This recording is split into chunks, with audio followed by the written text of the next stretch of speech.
Satu dalam doa. Ya Tuhan Allah Bapa kami yang bertata dalam kerajaan surga, terima kasih Bapa untuk penyertaan-Mu. Pada malam hari ini kami dapat berkumpul ya Bapa. Kiranya Tuhan akan memberkati acara KPA Orang Muda ini Tuhan, dan malam hari ini akan sertai dari awal hingga akhir. Kiranya Tuhan menuntun Pastor Ronald Robin untuk dapat berbicara sebagai anak Tuhan, dan kami yang mendengarnya pun dapat terberkati ya Bapa. Ini doa dan banyak syukur dalam nama Tuhan Yesus. Amin.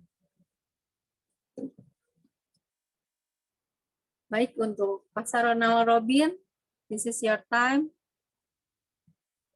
Please.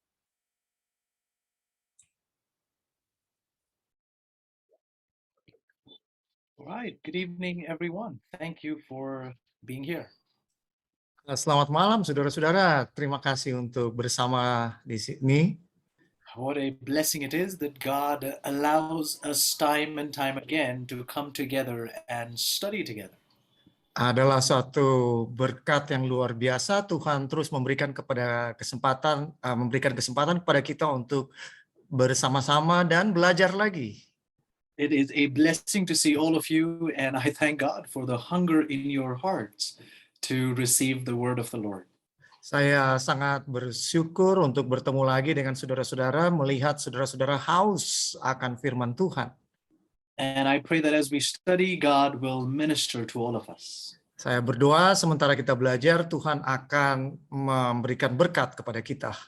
Let us just say a short prayer before we go into the message for today. Mari kita berdoa singkat sebelum kita mempelajari pekabaran malam ini. Let's pray. Dear Father, thank you for this time. Bapa, terima kasih untuk waktu ini. We thank you for giving us the privilege and the freedom to do so. Terima kasih untuk kesempatan dan kebebasan untuk melakukan hal ini. God, today you're inviting us to study the gospel. Tuhan, saat ini Engkau mengundang kami untuk mempelajari Injil. And we humbly plead, Lord God, that you would please teach us and help us see you better today. Dan kami berdoa dengan rendah hati, mohon agar Engkau menolong kami, melihat Engkau. We are all carrying some sort of burden, some pain, some difficulty. Help us to bring it to Jesus today. Semua kami membawa beban, penderitaan, kesakitan. Tolong kami saat ini. Thank you, God, for what you are about to do. Terima kasih Tuhan untuk apa yang Engkau akan lakukan. We thank you for the guidance of your Holy Spirit. Terima kasih untuk pimpinan Roh Kudus. And we pray that your name will be magnified. Dan kami berdoa namamu yang dimuliakan. We praise thee in Jesus' name. Kami berdoa di dalam nama Yesus. Amen. Amin. Amen. Thank you once again, friends, for joining us. Terima kasih sekali lagi saudara-saudara untuk bergabung bersama kami. I really hoped we could have been together. All of you would have been here last week when we actually sort of started this series. Saya berharap semua saudara yang ada di sini ada juga minggu lalu ketika kita mulai seri ini. Nonetheless, I pray that God will minister to you as we continue studying. Tapi saya tetap berdoa supaya Tuhan memberkati saudara sementara kita belajar. Our theme today is the gospel. Judul kita pada saat ini adalah Injil. And I want to begin with an experiment that actually took place many years ago in a medical university. Saya mau mulai dengan suatu penelitian yang dilakukan di sekolah kedokteran. The researchers involved were conducting a stress tolerance testing. Jadi para peneliti ini sedang melakukan penelitian mengenai kemampuan mentolerir stres. They wanted to find out how much stress human beings can handle. Mereka mau cari tahu berapa banyak stres yang manusia sanggup untuk hadapi. How much can we take before we break? Berapa banyak yang kita bisa tanggung sebelum kita akhirnya tidak mampu lagi. To do this, they wanted to start the experiment by experimenting with lambs, little lambs. Jadi untuk melakukan percobaan ini mereka mulai dengan anak domba. So they took a lamb and they put it in a pen. They put it in an enclosure. Jadi mereka ambil ini anak domba dan dikurung, ya. Now they could see the lamb, but the lamb could not see outside. Mereka bisa melihat anak domba itu, tapi anak domba itu nggak bisa melihat keluar.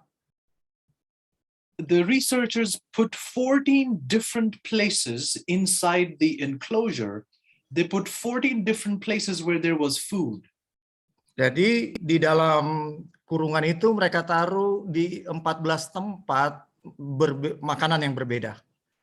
And as the lamb went over to one of these 14 different feeding stations, jadi sementara anak domba ini mengobservasi semua tempat makanan, the researchers would give an electric shock to the lamb.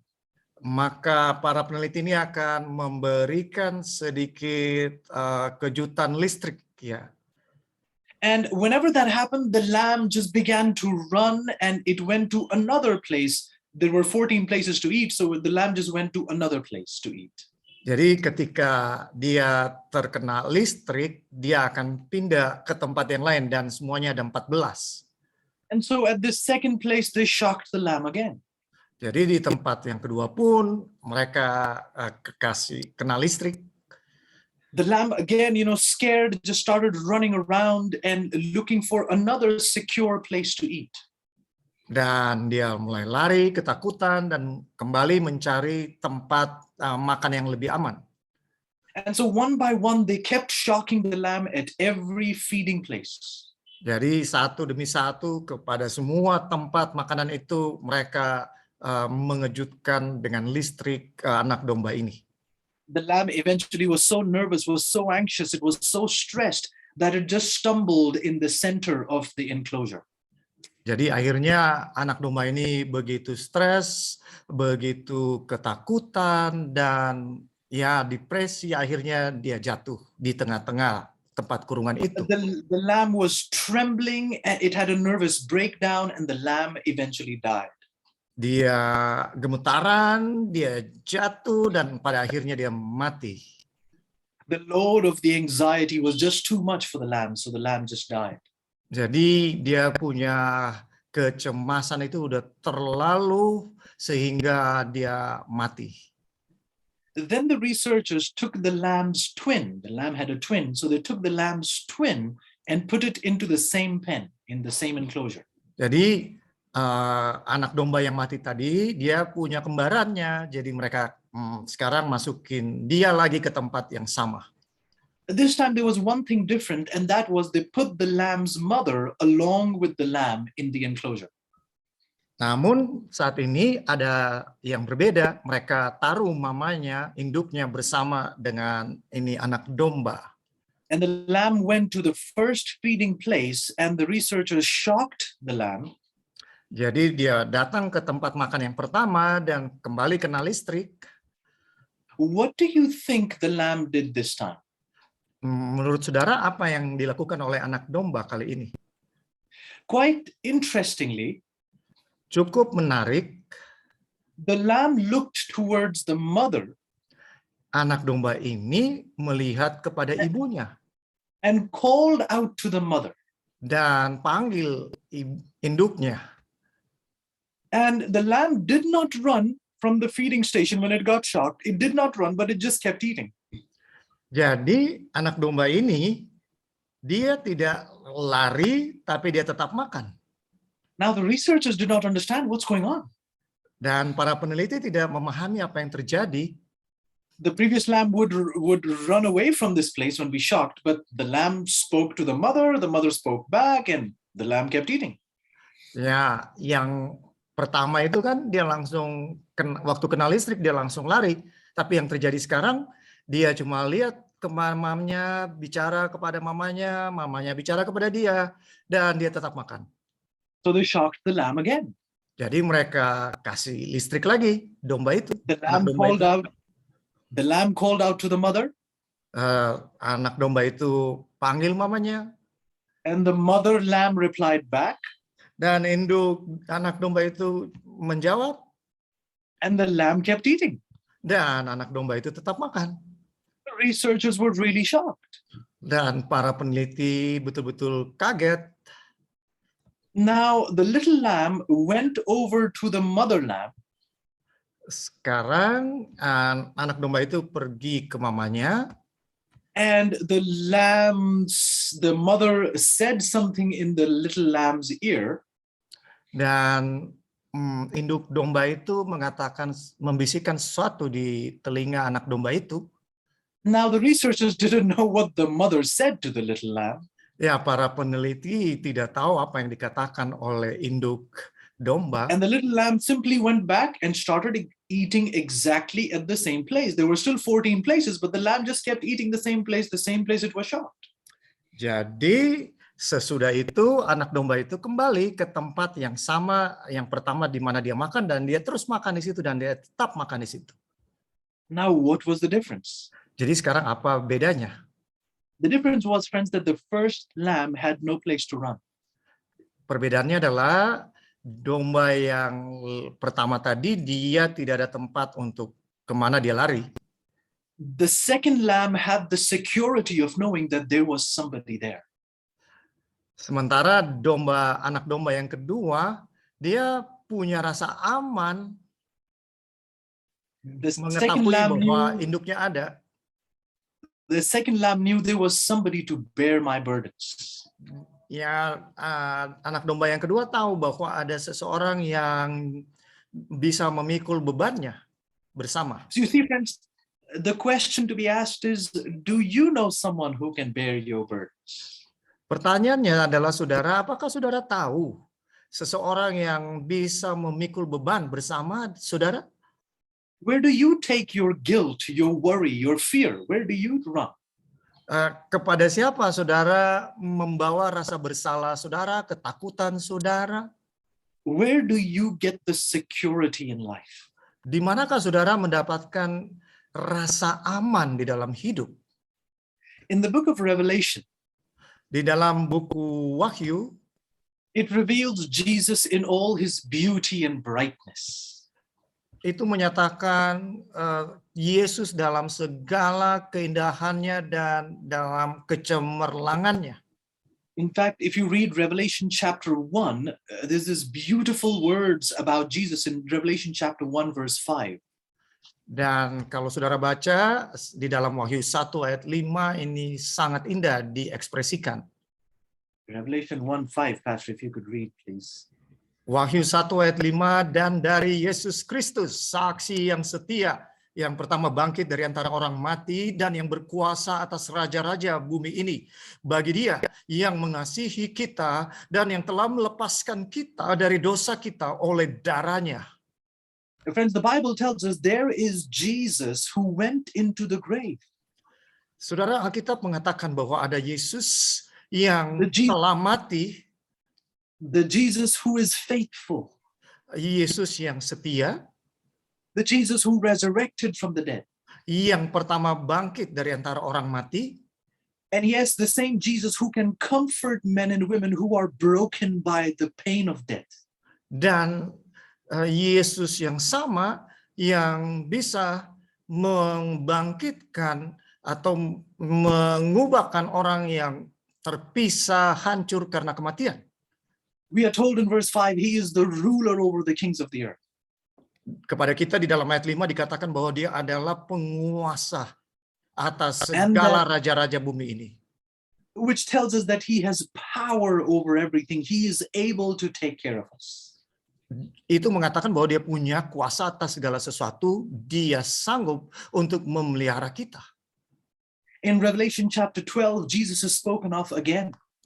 Di dalam Wahyu pasal 12 kembali Yesus berbicara. Revelation 12 verse 5 tells us again about Jesus. Wahyu 12 ayat 5 kembali mengatakan tentang Yesus. Pastor, if you could read please Revelation 12:5. Wahyu 12 ayat 5. Maka ia melahirkan seorang anak laki-laki yang akan mengembalakan semua bangsa dengan gada besi. Tiba-tiba anaknya itu dirampas dan dibawa lari kepada Allah dan ke tahtanya. Friends, Jesus is that male child that was born of Mary. Saudara-saudara, Yesus itu adalah anak laki-laki yang lahir dari Maria. It was he who faced the attacks of the devil and came out victorious. Dialah yang menghadapi serangan dari setan dan menang dari setan. The Bible tells us in Revelation 12:5 that the child was caught up unto God. Wahyu 12 ayat 5 mengatakan tiba-tiba anaknya itu dirampas dan dibawa lari kepada Allah. It is Christ who became victorious and ascended to heaven. Yesus menang dan naik ke surga. And what is he doing? The book of Hebrews tells us he ever lives to intercede for you and me. Dan apa yang kemudian dilakukan? Buku Ibrani mengatakan dia terus menjadi perantara bagi saya dan saudara. In Revelation chapter 14, we again hear of Jesus. Di dalam Wahyu 14 kita kembali mendengar tentang Yesus. Revelation 14:14, Pastor, if you could read Revelation 14. Wahyu verse 1. 14 ayat 14, dan aku melihat sesungguhnya ada suatu awan putih dan di atas awan itu duduk seorang seperti anak manusia dengan sebuah mahkota emas di atas kepalanya dan sebilah sabit tajam di tangannya. The Bible tells us, friends, he's coming with a sickle. Alkitab mengatakan, saudara-saudara, bahwa dia datang dengan sabit. Now, I really hope for those of you who've ever worked in the farm, have you ever used a sickle? Bagi saudara-saudara yang pernah bekerja di ladang, saudara pasti tahu apa itu sabit. It's an instrument used to harvest. You get the crop when the crop is ready, and you cut it with the sickle at the bottom and you harvest the crop. Jadi ini adalah alat yang digunakan untuk menuai. Ketika sudah siap untuk dituai, maka tanaman itu akan dituai dengan menggunakan sabit. The Jesus who we can go to is coming soon to gather his people and take them home with himself. Yesus yang akan mengumpulkan kita, semua umatnya, dan membawa kita pulang. But he's going to destroy sin forever so that he can take his people home. Tapi dia akan menghancurkan dosa supaya dia bisa membawa umatnya pulang. His victory is pictured in Revelation 19, where he is shown on a white horse. Kemenangannya digambarkan di dalam Wahyu 19, di mana dia seorang penunggang kuda. The white horse symbolic of conquering, of victory, of triumph. Penunggang kuda putih menggambarkan kemenangan. Friends, the book of Revelation tells us the power of Jesus to care for his little lambs.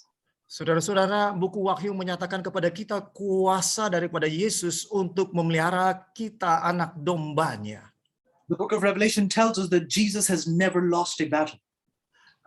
Buku Wahyu mengatakan kepada kita bahwa Yesus tidak pernah kalah dalam peperangan. He's the general who has never lost a war.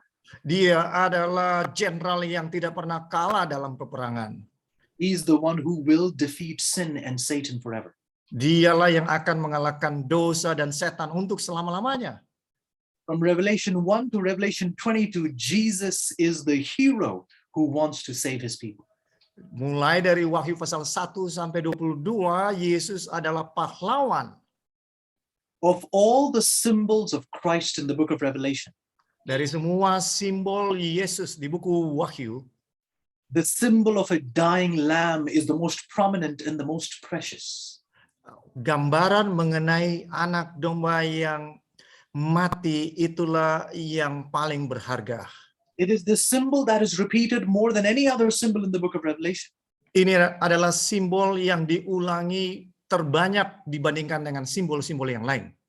Jesus is described as the lamb 27 times in the book of Revelation. Yesus digambarkan sebagai anak domba Allah 27 kali dalam buku Wahyu. Let's catch a glimpse of that in Revelation chapter 5 and verse 6. Revelation 5 verse 6. Mari kita lihat hal itu di dalam Wahyu 5 ayat yang ke-6. Wahyu 5 ayat yang ke-6. Maka aku melihat di tengah-tengah takhta dan keempat makhluk itu, dan di tengah-tengah tua-tua itu berdiri seekor anak domba seperti telah disembelih, bertanduk 7 dan bermata 2. Itulah ketujuh roh Allah yang diutus ke seluruh bumi. We are speaking of a lamb as it had been slain, a lamb that is bloody. Kita berbicara mengenai seekor anak domba yang telah disembelih, yang berdarah. A lamb standing before the throne. So, anak domba yang berdiri di atas di takhta. The lamb Christ Jesus, my friends. Dan ini menggambarkan Yesus, anak domba ini. The lamb that is spoken of in Revelation chapter 13 and verse 8, Revelation 13:8. Inilah anak domba yang dibicarakan dalam Wahyu 13 ayat 8. As the lamb that was slain from the foundation of the world. Adalah anak domba yang telah disembelih sejak dunia dijadikan. And friends, he has not left that place. He is still standing in the heavenly sanctuary, ministering, praying for you and me. Dan saudara, dia tidak meninggalkan kita, dia tetap berdiri di tempat pelayanannya untuk berdoa bagi saya dan saudara. In Revelation chapter 12, there's another dragon-like beast that attacks the lamb. Dan di dalam Wahyu pasal 12 ada binatang seperti naga yang menyerang anak domba. But if you read with me Revelation 12:11, we are assured of victory over that dragon. Tapi kalau saudara baca Wahyu 12 ayat 11 kepada kita, diyakinkan akan, dipastikan akan ada kemenangan kepada naga itu. Pastor, if you could read Revelation 12:11, please. Wahyu 12 ayat 11, dan mereka mengalahkan dia oleh darah anak domba dan oleh perkataan kesaksian mereka, karena mereka tidak mengasihi nyawa mereka sampai ke dalam maut. Friends, in the book of Revelation, what do you find? Saudara, apa yang saudara temukan di dalam buku Wahyu? We find that the lamb overcomes the dragon. Kita mendapati bahwa anak domba mengalahkan naga. And because the lamb is able to overcome, the Bible tells us even we can overcome through the blood of the lamb. Dan karena anak domba mampu untuk mengalahkan naga, maka bahkan kita sekalipun mampu untuk mengalahkan naga. You don't have to be discouraged and defeated by sin. Saudara tidak boleh jadi patah semangat dan dikalahkan oleh dosa. We have a lamb that we can run to and he can give us victory. Kita punya anak domba yang kita bisa cari perlindungan kepadanya. The lamb will defeat every power that's attacking you, attacking God's followers today. Dan anak domba itu bisa mengalahkan semua musuh yang menyerang. The lamb will defeat every false religious system that's attacking and going against the truth. Bahwa anak domba itu sanggup mengalahkan semua sistem keagamaan palsu yang menyerang kebenaran. Again, a victorious picture is given to us in Revelation chapter 17, verse 14. Revelation 17:14. Sekali lagi, kembali gambaran kemenangan diberikan kepada kita di dalam Wahyu 17 ayat yang ke-14. If you could read, Pastor, please. Mereka akan berperang melawan anak domba, tetapi anak domba akan mengalahkan mereka, karena ia adalah Tuhan di atas segala Tuhan dan Raja di atas segala Raja. Mereka bersama-sama dengan dia juga akan menang, yaitu mereka yang terpanggil, yang telah dipilih, dan yang setia. Friends, again, the Bible is clear. While the forces of evil will make war with the lamb will overcome. Sekali lagi Alkitab memperjelas bahwa sekalipun kuasa kejahatan akan berperang melawan anak domba, tapi anak domba akan mengalahkan mereka. If I can put it simply, friends, what it's saying is if you are on the lamb side, you are on the winning side.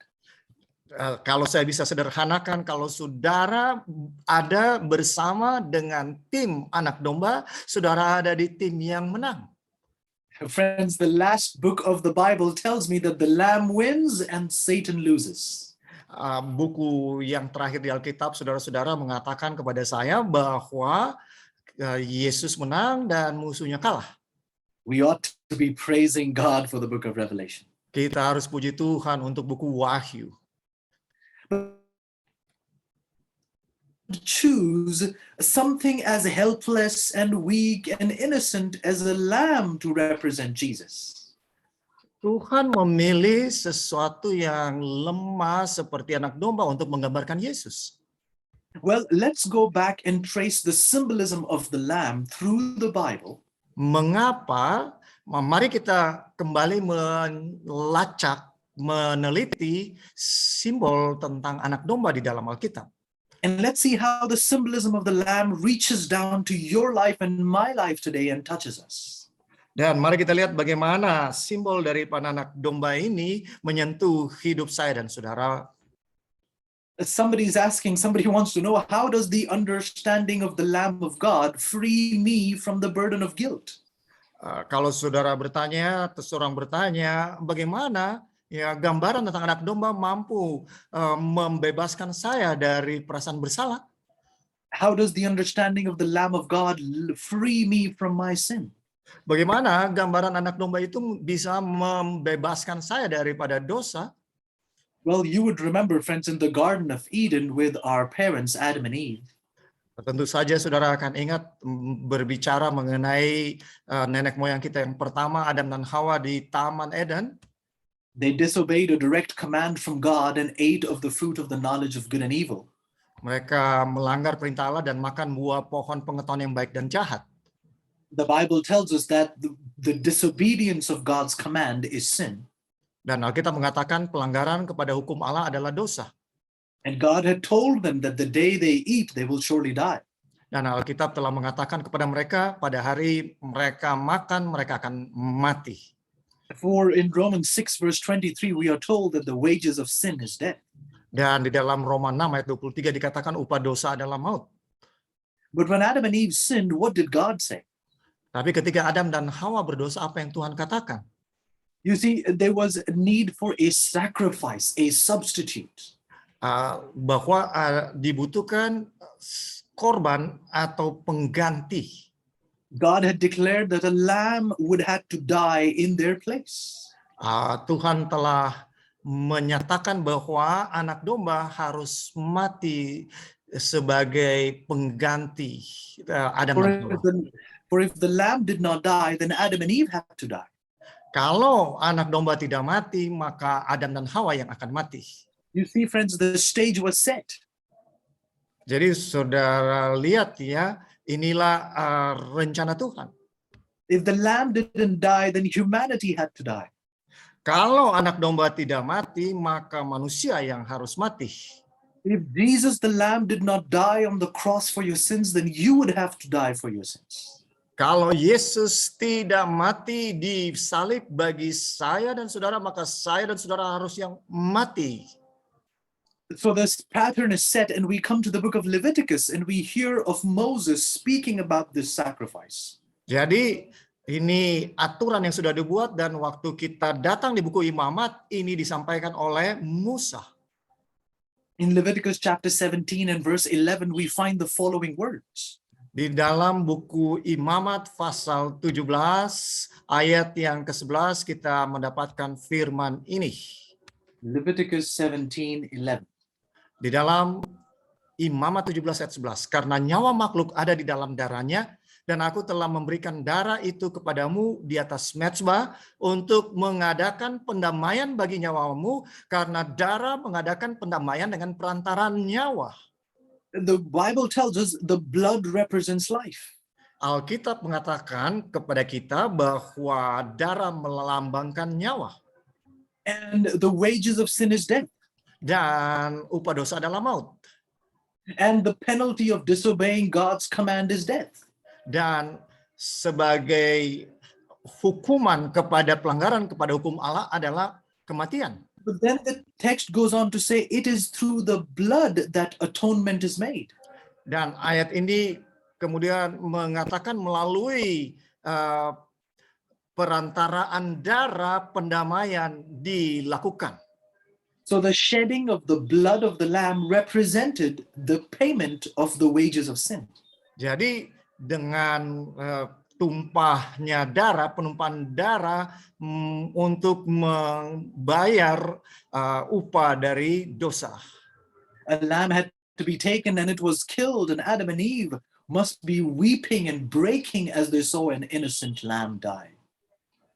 Ketika anak domba yang tidak bersalah itu dibunuh, maka pastinya Adam dan Hawa itu menangis. Throughout the Old Testament, then God instructed his people to bring these animal sacrifices.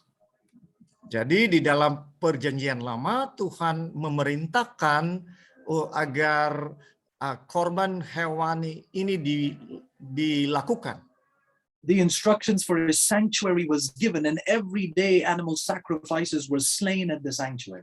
Jadi petunjuk di bait suci diberikan dan setiap hari harus dikorbankan hewan. But what did it mean for a sinner to bring a lamb to the sanctuary? Apa artinya bahwa seorang pendosa harus membawa korban hewan ke bait suci? Could an animal atone for the life of a man? Apakah darah binatang itu bisa mendamaikan dosa manusia? Or did it all symbolize something? Atau ini hanya menyimbolkan sesuatu? Well, let's give an example. Mari kita kasih contoh. Let's imagine there was an Israelite who was named Josiah. Katakan saja ada seorang yang bernama Yosia, orang Israel. We're not talking about the Josiah from the Bible. We're just giving an example. Let's take the example of someone whose name was Josiah. Kita tidak sedang berbicara mengenai Yosia yang ada di dalam Alkitab. Ini cuma sebagai contoh seseorang yang bernama Yosia. Josiah gets angry at his neighbor and they begin to fight. Dia marah kepada tetangganya dan mereka mulai berkelahi. He hits his neighbor and he knocks him to the ground. Dia pukul tetangganya dan dia jatuhkan tetangganya. The man has a bloody nose and it's bleeding. Dia punya hidung yang berdarah dan mulai berlumuran dengan darah. At night, as Josiah comes to the evening prayer, ketika Yosia akan datang untuk melakukan doa pada petang, the Spirit of God stirs his heart to recognize that he has wronged his neighbor. Maka roh Allah meyakinkan dia bahwa dia telah bersalah kepada tetangganya. He goes to his wounded neighbor and says, I'm really sorry. Dia pergi kepada tetangganya yang sudah terluka dan dia bilang, maafkan saya. But while his neighbor may forgive him, the guilt still rests upon Josiah. Tapi walaupun tetangganya ampuni dia, rasa bersalahnya masih tetap ada di Yosia. And he knows that for the atonement of sin, he has to bring a lamb to the sanctuary. Dan dia tahu untuk bisa melakukan pendamaian dengan dosanya, maka dia harus membawa anak domba ke bait suci. So the next morning, Josiah brings a pure, spotless lamb walking through the camp of Israel to the sanctuary. Jadi besok paginya Yosia bawa anak domba yang tidak bercacat berjalan melewati perkemahan menuju bait suci.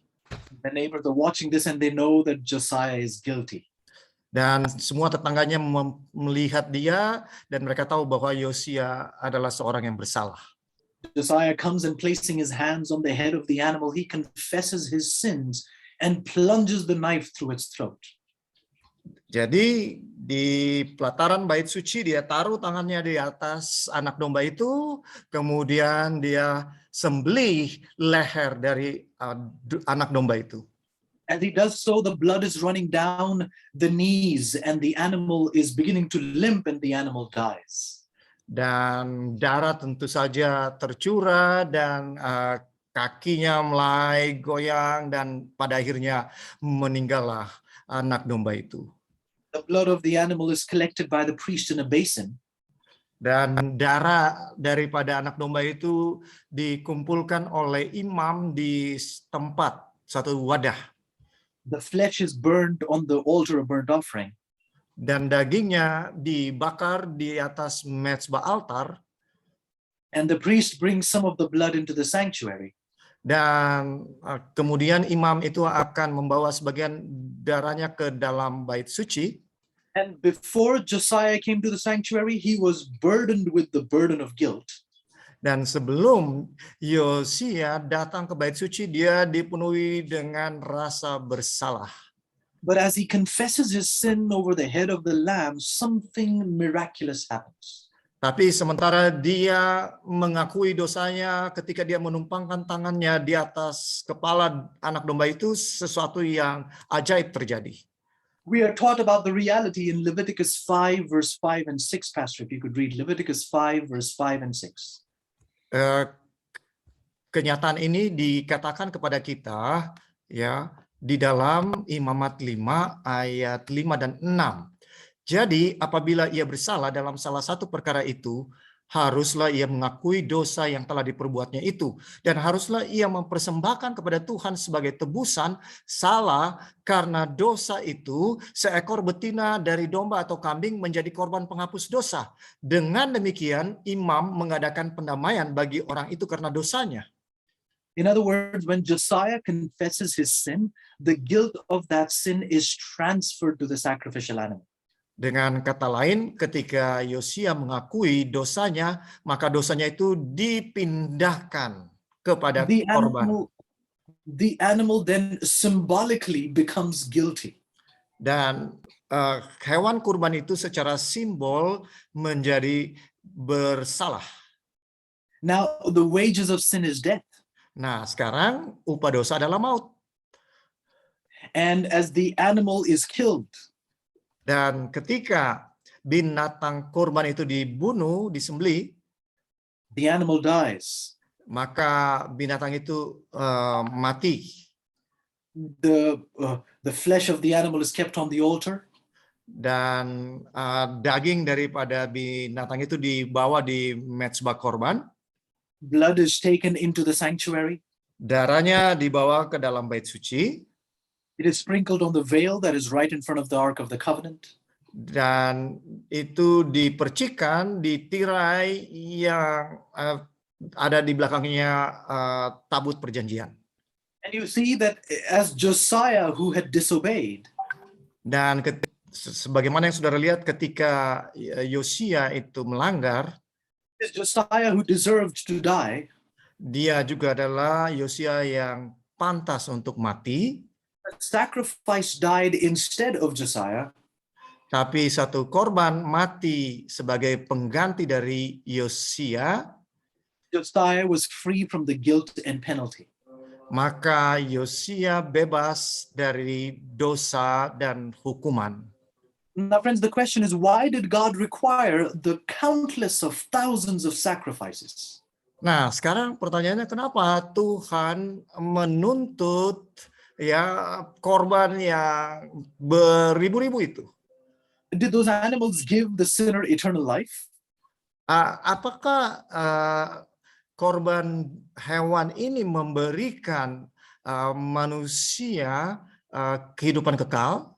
Did the animals cleanse the people from their sin? Apakah darah hewan ini membersihkan umatnya dari dosa mereka? Or did they represent something? Atau mereka menyimbolkan sesuatu?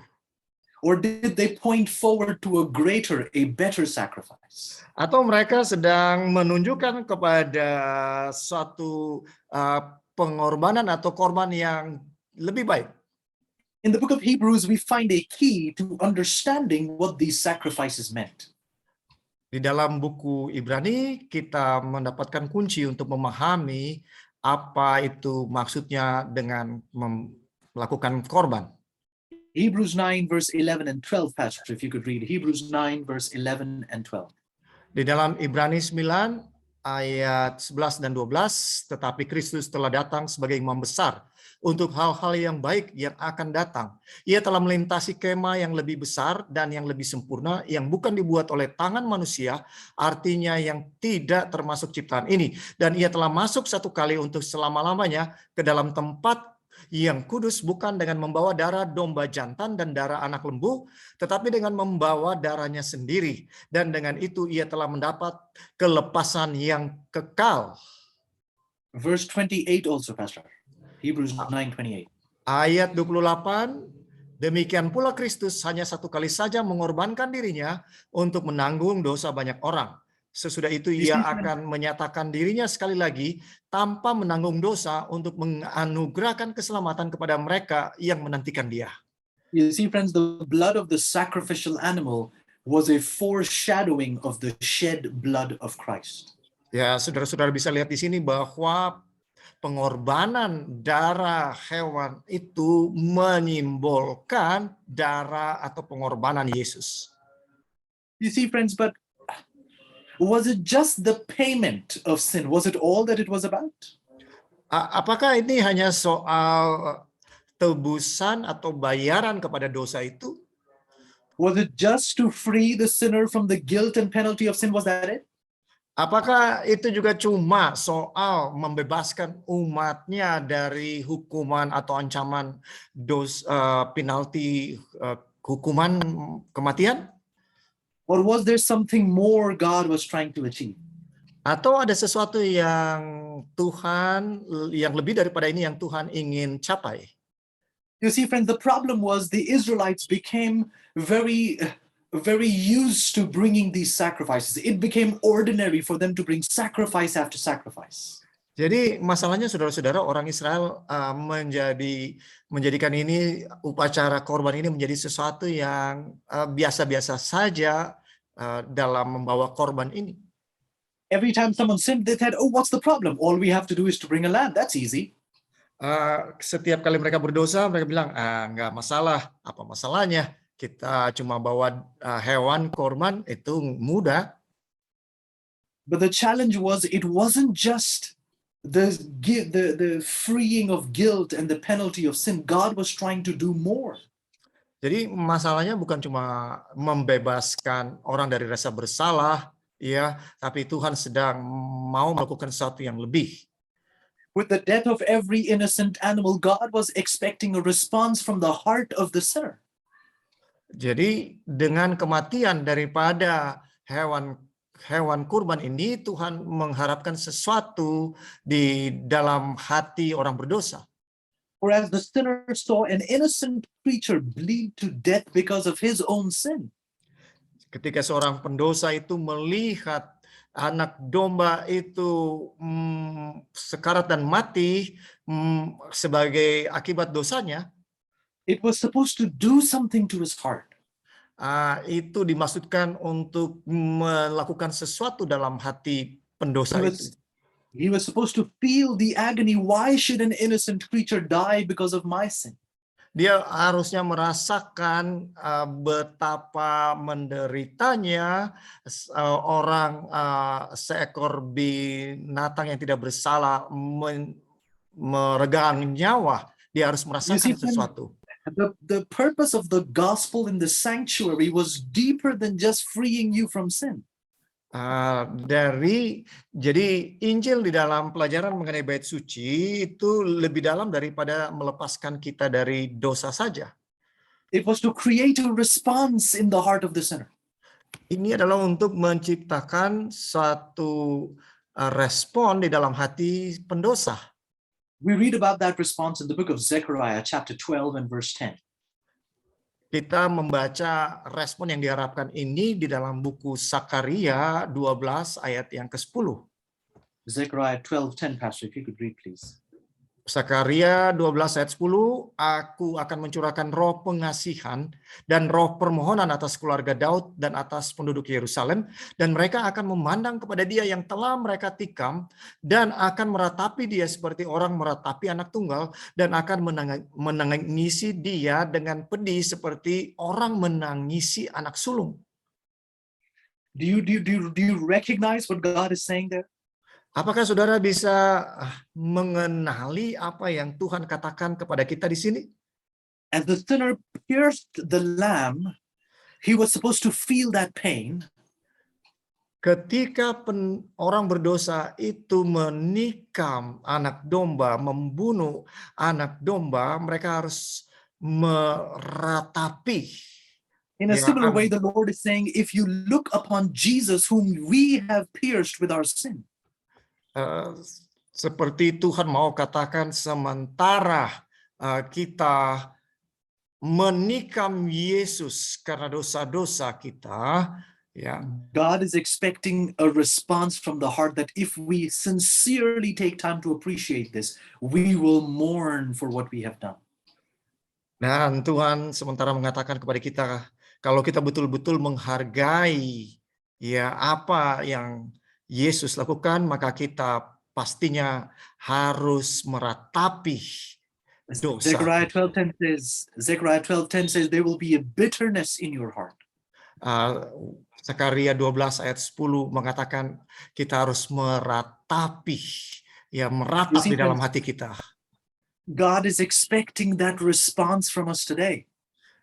Tuhan mengharapkan respon dari kita saat ini, respon seperti itu. The gospel is not just that Jesus takes away sin. The gospel is saying, look to Jesus whom you have pierced.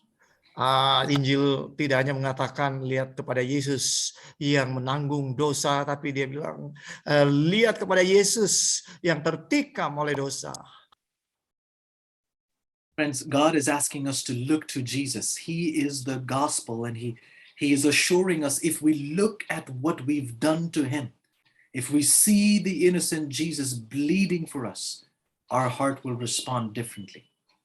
Saudara-saudara, Injil sedang menyatakan kepada kita, sementara kita melihat kepada Yesus yang bukan hanya menanggung dosa kita, tapi tertikam karena dosa kita, kita seharusnya dijamah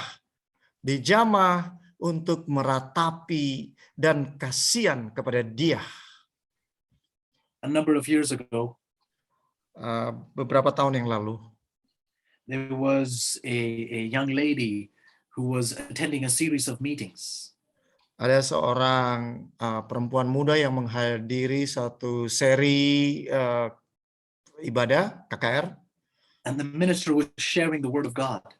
Dan pendetanya sedang membagikan firman Tuhan. It's a true story, so she came to the pastor for counsel. Nah, ini suatu cerita nyata, jadi dia datang kepada pendeta itu untuk meminta nasihat. She had a lot of guilt in her heart. Dia memiliki begitu banyak rasa bersalah di dalam hatinya.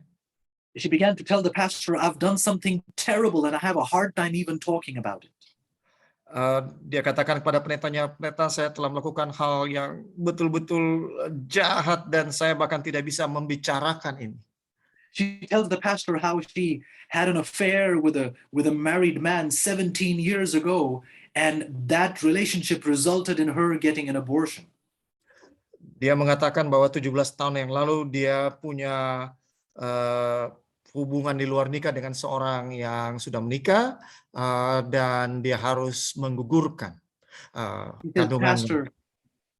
She says, Pastor, for 17 years I've carried this burden of guilt. Pendeta, untuk 17 tahun saya telah memikul beban rasa bersalah ini. Pastor, this guilt has taken out the joy of my life. Dan rasa bersalah telah membuat saya tidak bahagia. I know what I did was terribly wrong, but I cannot bring the life that I took. Saya tahu apa yang saya lakukan itu betul-betul sangat salah, tapi saya tidak bisa lagi mundur. The pastor began to respond. Pendetanya mulai berkata, and he gently told the lady that if you lived in the Old Testament, dan dia katakan dengan lembut kepada wanita ini, kalau kamu hidup di Perjanjian Lama, you would bring a lamb and confess your sin over the head of the lamb. Kamu akan bawa domba dan akui dosamu dengan tanganmu di atas domba. The guilt would be transferred to the lamb, and the lamb would die for your sins symbolically. Maka dosa kamu akan ditransfer secara simbolis ke domba ini, dan kamu akan bebas dari rasa bersalah. The blood would be taken into the sanctuary, and you would walk away free, knowing that burden was off of your back. Dan darah daripada domba itu akan dibawa ke dalam bait suci, dan kamu akan pulang dengan perasaan telah lepas dari rasa bersalah. Pastor then continued and said, but the problem is you are not living in the Old Testament. Masalahnya sekarang kamu tidak tinggal di perjanjian lama. And the problem is you don't have a lamb. Dan masalahnya kamu juga tidak punya anak domba. And the greater problem is you haven't accepted the Savior. Dan masalah yang lebih besar adalah kamu belum menerima juru selamat itu. And he then told the woman, if you come and kneel before Jesus, confessing your sin, Dan dia katakan kalau kamu datang berlutut mengaku dosa kamu di hadapan Yesus, that burden will indeed be taken off of your shoulders. maka beban itu akan diangkat dari pundakmu. Your guilt is wiped clean because there was a lamb. Dan rasa bersalahmu akan hilang oleh karena anak domba itu. And every lamb or sacrifice pointed forward to the Lamb of God. Dan setiap anak domba dikorbankan melambangkan, menunjuk kepada Yesus, anak domba itu. Looking to the Lamb of God, the lady confessed her sin in prayer to God. Dengan melihat kepada anak domba Allah, perempuan itu mengaku dosanya kepada Allah. She accepted the sacrifice that was made for her, and she found repentance and forgiveness. Dan dia mengakui dosanya, dan dia mendapatkan pertobatan, dia merasakan pertobatan dan pengampunan. Do you see, friends, to be free from sin, Saudara-saudara, untuk bisa bebas dari dosa, to be free from the guilt of sin, untuk bebas dari rasa bersalah, we must first acknowledge that we have sinned.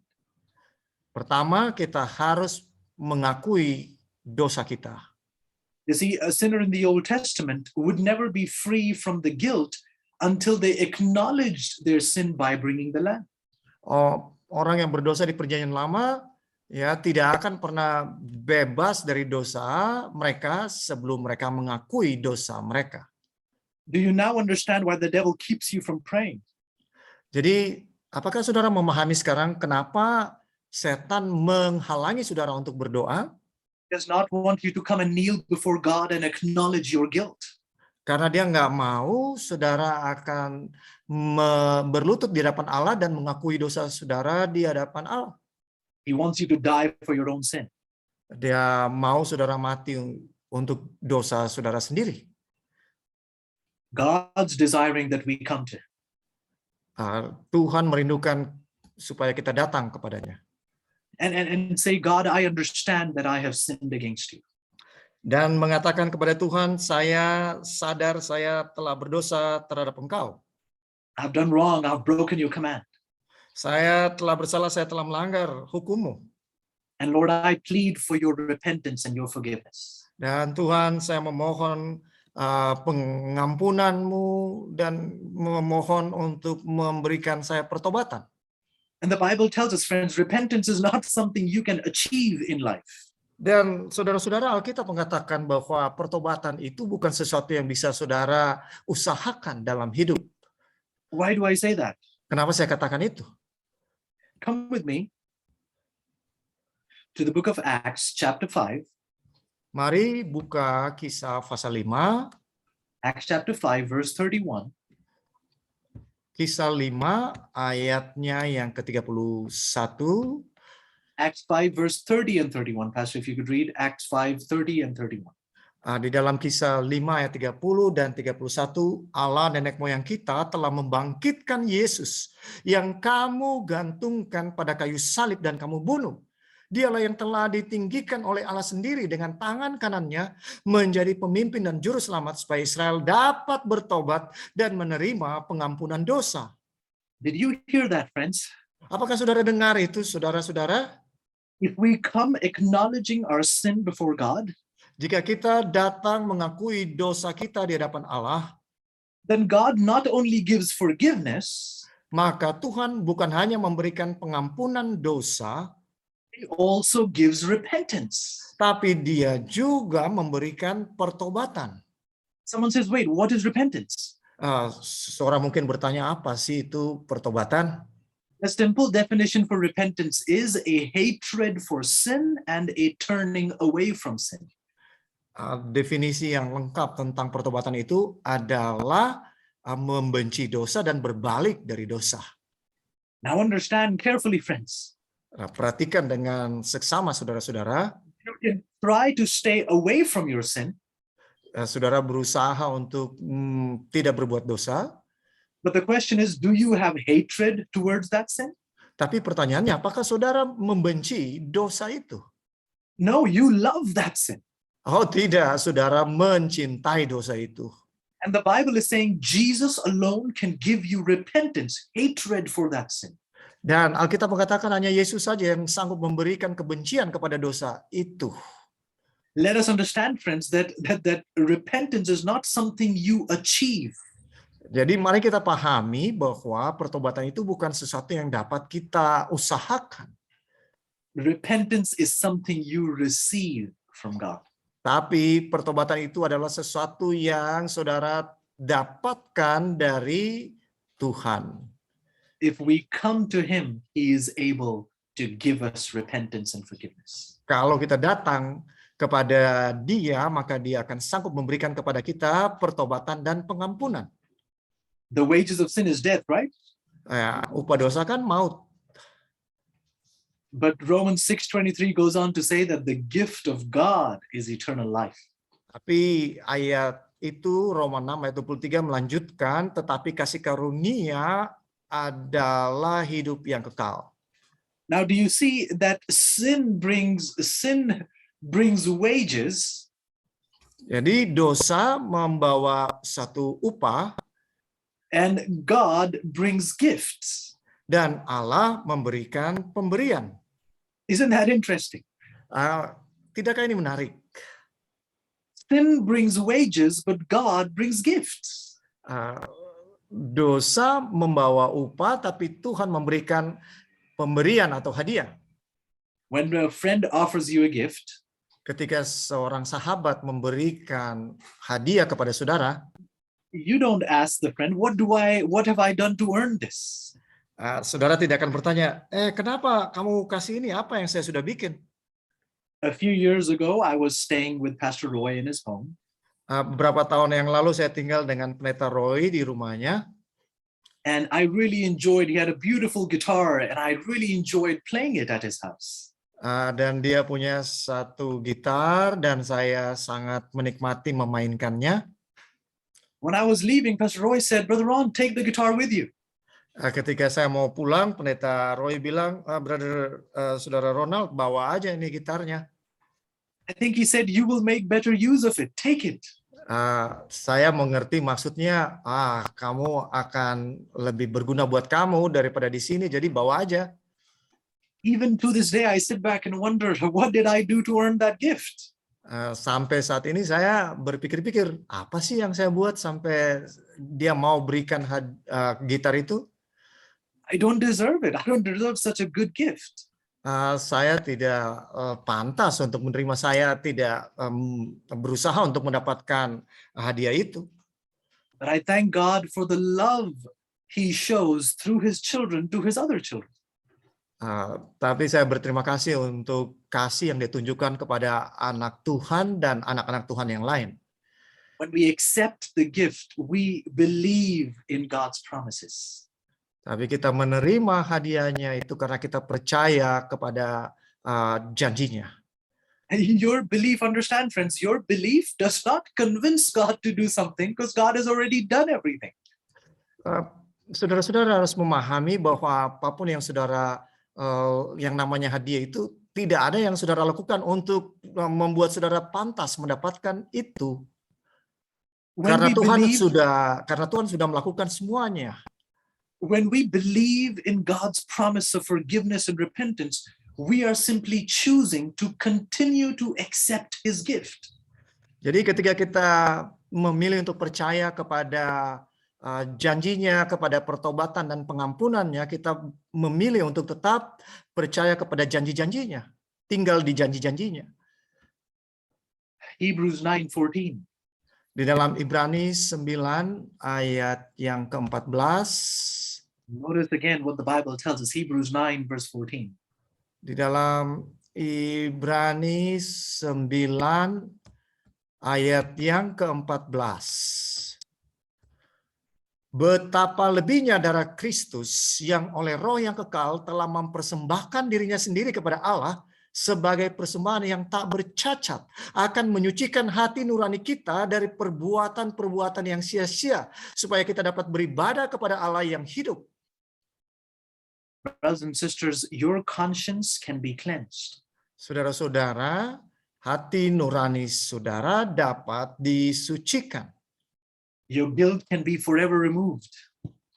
Rasa bersalah saudara dapat disingkirkan selama-lamanya.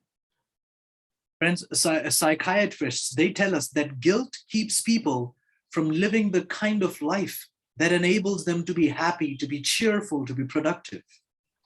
Jadi para psikiater mengatakan kepada kita, ya kalau rasa bersalah dihilangkan, maka kita bisa hidup dengan bahagia.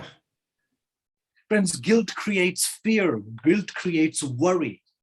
Saudara-saudara, rasa bersalah itu menciptakan ketakutan dan kecemasan. Guilt can make you sick. Dan rasa bersalah bisa membuat saudara sakit. Guilt can eat you up on the inside. Bahwa rasa bersalah bisa menghancurkan saudara dari dalam. Well, my brothers and sisters, it makes sense when the world feels guilt because they have nowhere to go. Dan itulah sebabnya kita mengerti kenapa dunia ini ya betul-betul dihancurkan oleh rasa bersalah, karena mereka nggak tahu mau pergi kemana. If a person in the world is being eaten up by guilt, it makes sense because they have no one to run to. Jadi kalau orang dunia itu betul-betul dihancurkan oleh rasa bersalah, ya kita itu masuk akal, kita mengerti, karena mereka tidak ada yang bisa mereka lari kepadanya. But for God's children, we know that as little lambs, we have a parent lamb we can run to, who knows and loves and protects us. Tapi sebagai anak-anak Allah kita tahu bahwa kita bisa lari kepada seseorang yang dapat menjaga, melindungi kita. We know there is one who can take away my guilt. Kita tahu seseorang yang bisa menanggung semua dosa kita. We know he can heal and save. Kita tahu dia bisa menyembuhkan dan menyelamatkan. We know he cares. Kita tahu dia peduli. We want to understand that, friends. Kita mau saudara-saudara memahami itu. And just as freely as Jesus forgives us, dan sebagaimana Yesus mengampuni kita secara cuma-cuma, Jesus invites us to freely forgive others also. Yesus mengundang kita juga untuk mengampuni orang lain dengan cuma-cuma. Christ has forgiven us, friends, not because we deserve it.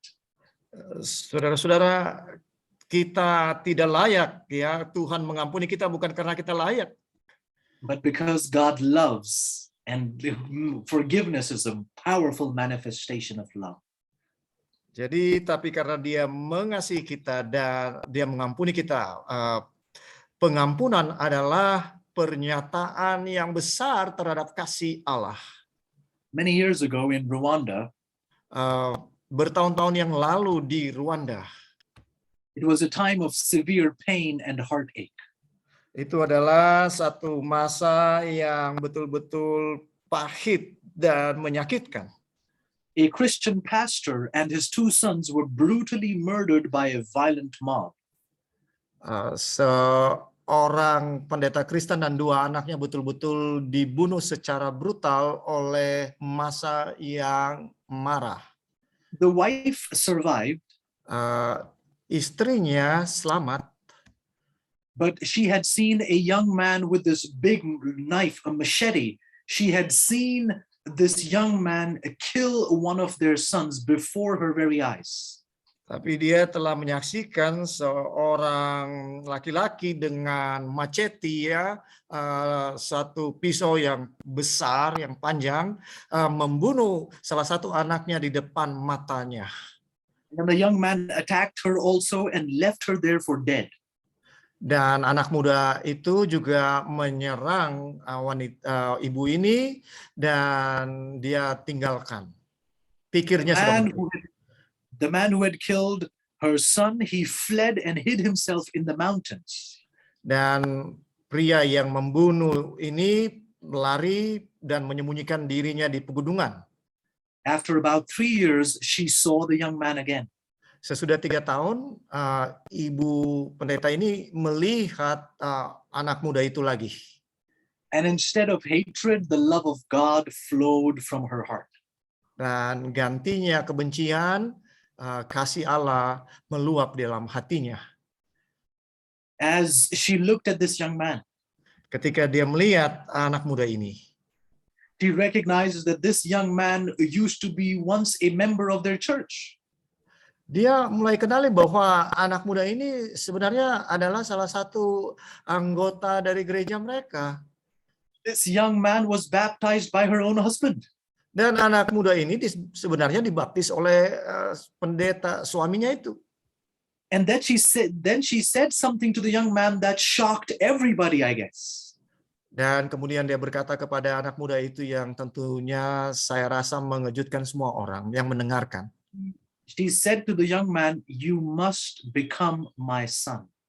Dia bilang kepada anak muda itu, kamu harus menjadi anak saya. He regularly visited him in prison. Dia kemudian secara reguler mengunjungi anak muda ini dalam penjara. She cared for him, visited him every week. Dia sangat peduli dan dia kunjungi setiap minggu. The young man was looking at the love and forgiveness of this woman. Anak muda ini melihat kasih dan pengampunan dari ibu ini. It didn't make sense to him. He had never seen love like this before. Dan itu tidak masuk akal bagi dia. Dia tidak pernah menyaksikan kasih seperti ini. Friends, in a very similar way, if you come to Jesus today, you will experience a love you have never experienced before. Dengan cara yang sama, kalau saudara datang kepada Yesus saat ini, saudara akan melihat kasih yang saudara tidak pernah lihat sebelumnya. The one who has been wounded the most by us also loves us the most. Seorang yang dilukai dengan luar biasa, yang paling menyakitkan, itulah yang paling mengasihi kita. And he's longing to receive you today, friends. Dan dia sangat rindu untuk menerima saudara pada malam ini. In fact, listen to these powerful words of scripture, and we close with this in Revelation 22, verse 17. Dan kita akan tutup dengan firman Tuhan pada malam ini di dalam Wahyu 22 ayat 7 dengan sangat luar biasa. Revelation 22:17. Di dalam Wahyu 22 ayat 17, maaf, 17. Wahyu 22 ayat 17. Roh dan pengantin perempuan itu berkata, marilah. Dan barang siapa yang mendengarnya, hendaklah ia berkata, marilah. Dan barang siapa yang haus, hendaklah ia datang. Dan barang siapa yang mau, hendaklah ia mengambil air kehidupan dengan cuma-cuma. My dear friends, are you thirsty for his love? Saudaraku, apakah saudara haus akan kasih-Nya? Are you thirsty for God's forgiveness? Apakah saudara haus akan pengampunan Allah? Are you so thirsty that you want more and more of God's grace? Apakah saudara begitu haus sehingga saudara mau lagi dan lebih lagi haus akan kasih karunia Allah? And my question is, have you come to Jesus? Pertanyaan saya adalah, apakah saudara telah datang kepada Yesus? Have you brought your guilt, your pain, your brokenness? Apakah saudara telah bawa kesakitan saudara, kehancuran saudara, dan semua rasa bersalah saudara? Why not come to him now, my friend? Kenapa tidak datang kepada Dia sekarang, saudaraku? If that is you, Kalau itu kerinduan saudara, and you'd like to humble yourself at the feet of Jesus, dan saudara mau merendahkan diri saudara di kaki Yesus, I'll invite you, if you're able, to kneel with me as we pray. saya mau mengundang saudara untuk berlutut bersama saya kalau memungkinkan, sementara kita akan berdoa. Let us pray. Mari kita berdoa. Loving God, thank you so much.